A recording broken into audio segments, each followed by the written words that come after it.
There has been a renewed focus on making sure that voices in communities of color are heard, and one nonprofit aims to bring more diversity to public and private businesses and organizations by giving them a seat at the table. Dr. Nosakhere Thomas, CEO of DrNos Coaching, joins us now to give us his perspective on effecting some of those changes. First off, Dr. Nos, thanks for joining us.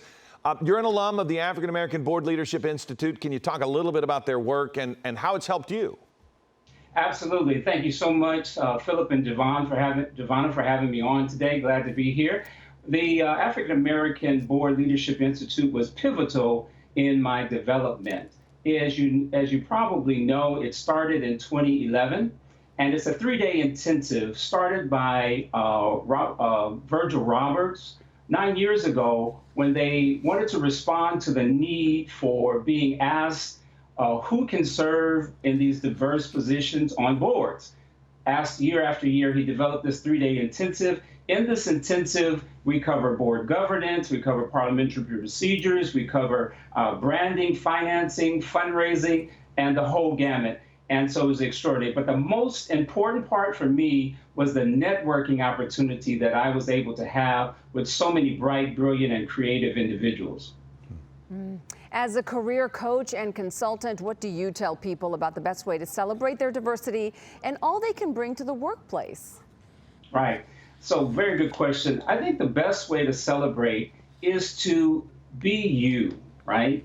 And in being you, understanding that there are differences between each of us. But more importantly, there are commonalities that we all have. There are things that we can push past our skin color and past our hair texture and things like that. We bleed, we eat, we drink. And so the ability to connect at a very human level helps us to both celebrate our diversity in terms of who we are culturally, but also to accept others for who they are. That is the differences as opposed to ignoring the differences. Now, Dr. Nos, you're also involved with LA Southwest College Foundation Board. Can you tell us a little bit more about the board and what got you to get involved in them? Right. So I grew up in South Los Angeles. I went to school at St. Francis X Cabrini, which is just to the east of the campus there. And I attended the college. My late mother, is a graduate of the college. And so I was asked by the AABLI president, Yvette Chappelle Ingram, what do you think about working with the Southwest College Foundation?